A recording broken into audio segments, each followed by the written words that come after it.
ചെയ്യുന്നു, പറയുന്നു എന്നൊക്കെ പറയുമ്പോൾ ഒരു പോസിറ്റീവ് ആയിട്ടുള്ള കാര്യമാണല്ലോ അല്ലേ? ചെയ്യുന്നില്ല, പറയുന്നില്ല എന്ന് പറയുമ്പോൾ ഒരു നെഗറ്റീവ് ആയിട്ടുള്ള കാര്യമാണ്. ചെയ്യുന്നോ, അതുപോലെ പറയുന്നോ, നീ എവിടെയാ വർക്ക് ചെയ്യുന്നേ, അവൻ എന്താ പറയുന്നേ എന്നൊക്കെ പറയുമ്പോൾ ഒരു ക്വസ്റ്റ്യൻ ആയിട്ടാണ് അല്ലേ അതൊക്കെ ഉള്ളത്. സിമ്പിൾ പ്രസന്റ് ടെൻസിൽ ഒരു സെന്റൻസിന്റെ ഫോം എങ്ങനെയാണെന്ന് നോക്കാം. ഈ ഒരു നെഗറ്റീവും പോസിറ്റീവും ക്വസ്റ്റ്യൻ ഫോമൊക്കെ എങ്ങനെയാണ് വരുന്നത് നോക്കാം. അതിനായിട്ട് നമുക്ക് ആദ്യം വേണ്ടത് ആരാണ് ചെയ്യുന്ന, ആരാണ് പറയുന്നത് എന്നുള്ള ഒരു വ്യക്തിനെ കിട്ടണമല്ലോ. അതായത് സബ്ജക്റ്റ്, പ്രവൃത്തി ചെയ്യുന്ന വ്യക്തി. പിന്നെ വേണ്ടത് ആ ഒരു പ്രവൃത്തി, അയാൾ എന്താ ചെയ്യുന്നത്, ഇപ്പൊ എഴുതുകയാണ് റൈറ്റ്, ആ ഒരു പ്രവൃത്തി വേണം, അതിന് വേർബ് എന്ന് പറയും. ഇവിടെ നമ്മൾ വർക്കാണ് എടുക്കുന്നത് കേട്ടോ. ഈ ഒരു എന്ന verb I, you, we, they എന്ന സബ്ജക്റ്റിൽ എങ്ങനെയാ പറയുന്നത് നോക്കാം.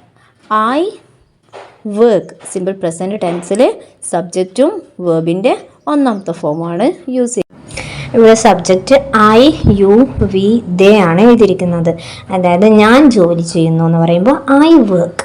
നിങ്ങളാണെങ്കിലോ യു വർക്ക്. ഇനി ഞങ്ങൾ ജോലി ചെയ്യുന്നു, വി വർക്ക്. അതായത് നിങ്ങൾ ജോലിയുള്ള ആളാണ് അങ്ങനെ പറയുന്ന കേട്ടോ, ചെയ്തുകൊണ്ടേയിരിക്കുന്നതല്ലേ, ദേ വർക്ക്. ഇനി നമ്മൾ സബ്ജക്റ്റ് ഹി, ഷീ, ഇറ്റ് എന്തെങ്കിലും വസ്തുക്കളുടെ പേര് അല്ലെങ്കിൽ ആരുടെയെങ്കിലും പേര് പറയുകയാണെങ്കിൽ സിമ്പിൾ പ്രസന്റ് ടെൻസ് ഫോം നോക്കാം. ഇവിടെ he, she, it. He works, she works, it works. ഇനി നിങ്ങളുടെ മൊബൈൽ വർക്ക് ചെയ്യുന്നതെന്ന് പറയണം. എൻ്റെ മൊബൈൽ വർക്ക് ചെയ്യുന്നുണ്ട്, തകരാറൊന്നും ഇല്ല. My mobile works. നമുക്ക് ഇതിൻ്റെയൊക്കെ നെഗറ്റീവ് ഫോം നോക്കാം. ചെയ്യുന്നില്ല, പറയുന്നില്ല, വർക്ക് ചെയ്യുന്നില്ല, ഓടുന്നില്ല, ചേർന്നില്ല, ഇങ്ങനെ പറയുന്ന നെഗറ്റീവ് ഫോം ഉണ്ടല്ലോ, അതെങ്ങനെയാ നോക്കാം. അതിന് വേണ്ടിയിട്ട് നമുക്കൊരു ഹെൽപ്പിംഗ് വേർബ് ആണ്, അതായത് സഹായക ക്രിയ. സഹായക ക്രിയ എന്ന് വെച്ചാൽ ഇവിടെ ഡു നോട്ട് എന്ന സഹായക ക്രിയയാണ് എടുത്തിട്ടുള്ളത്. ഇനി നമ്മൾക്ക് ഫോം നോക്കാം. ആദ്യമായിട്ട് സബ്ജക്റ്റ് ആരാണോ ചെയ്യാത്തത് അത് ഞാൻ വർക്ക് ചെയ്യുന്നില്ല എന്ന് പറയാം. I do not work. ഇനി സബ്ജക്റ്റ് യു ആണെങ്കിൽ you do not work. We ആണെങ്കിൽ we do not work. They ആണെങ്കിൽ ദേ ഡു നോട്ട് വർക്ക്. ഈ ഡു നോട്ടിനെ നമ്മൾ ചുരുക്കിയിട്ട് ഡോണ്ട് എന്നാണ് പറയുക കേട്ടോ. നമ്മൾ സാധാരണ സംസാരിക്കുമ്പോൾ I don't work, you don't work, we don't work, they don't work. നമ്മൾ പലപ്പോഴും പറയില്ല ഐ ഡോണ്ട് നോ. അത് ഈ ഐ ഡു നോട്ട് നോ എന്നുള്ളത് ചുരുക്കിയിട്ടാണ് ഐ ഡോണ്ട് നോ, എനിക്കറിയില്ല എന്ന് പറയുന്നത് കേട്ടോ. നമ്മൾ സബ്ജക്റ്റ് ഹി, ഷീ, ഇറ്റ് അല്ലെങ്കിൽ ആരുടെയെങ്കിലും പേര്, എന്തെങ്കിലും വസ്തുവിൻ്റെ പേരാണ് ഈ ഒരു നെഗറ്റീവ് ഫോമിലേക്ക് വരുന്നതെങ്കിൽ നമുക്ക് നോക്കാം. ഇവിടെ ഒരു സഹായക ക്രിയ വേണം.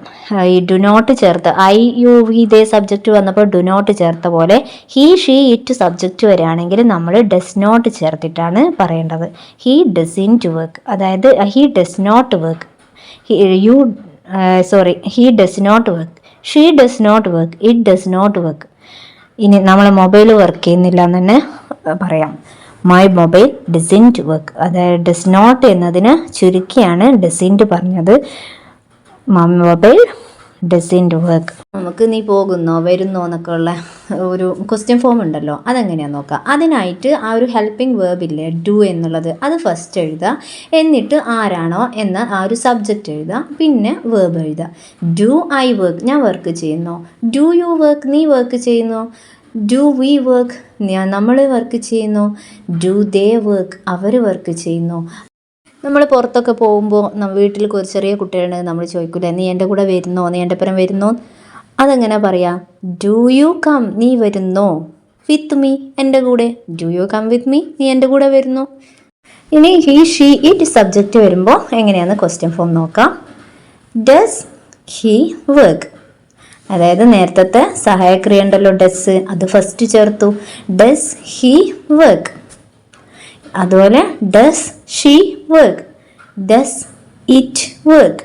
നമ്മൾ മൊബൈൽ ഉദാഹരണം എടുത്തതല്ലേ, അതന്നെ എടുക്കുകയാണെങ്കിൽ എൻ്റെ മൊബൈൽ വർക്ക് ചെയ്യുന്നുണ്ടോ എന്ന് ചോദിക്കുന്നുണ്ടെങ്കിൽ ഡസ് മൈ മൊബൈൽ വർക്ക്. നമ്മളൊരു ക്വസ്റ്റ്യൻ വേർഡ് ഉപയോഗിച്ചിട്ട്, അതായത് വേർ, വെൻ എന്ന എവിടെയാണ്, എപ്പോഴാണ്, എങ്ങനെയാണ്, ഹൗ എന്നൊക്കെ ഉപയോഗിച്ചിട്ട് എങ്ങനെയാണ് സെൻറ്റൻസ് ഉണ്ടാക്കാൻ നോക്കാം. അതായത് നീ എവിടെയാണ് വർക്ക് ചെയ്യുന്നത് ചോദിക്കൂലേ, നീ എവിടെയാണ് പോകുന്നത്, നീ എപ്പോഴാണ് വരുന്നത്, ഇങ്ങനെ ചോദിക്കാൻ നമ്മളൊന്നും ചെയ്യണ്ട. ആ ഒരു ക്വസ്റ്റ്യൻ വേർഡ്, ഇപ്പോൾ എവിടെയാണ്, എപ്പോഴാണ് എന്നതിൻ്റെ ക്വസ്റ്റ്യൻ വേർഡ് ഫസ്റ്റ് ചേർത്താൽ മതി. വേർ ഡു യു ഗോ, നീ എവിടെയാണ് പോകുന്നത്. വേർ ഡസ് ഹി വർക്ക്, അവൻ എവിടെയാണ് വർക്ക് ചെയ്യുന്നത്. വെൻ എന്ന ക്വസ്റ്റ്യൻ വേർഡ് ഉപയോഗിച്ചിട്ട് അവൻ എപ്പോഴാണ് വർക്ക് ചെയ്യുന്നത് എന്നൊരു സെൻറ്റൻസ് കമൻറ്റ് ചെയ്യൂട്ടോ.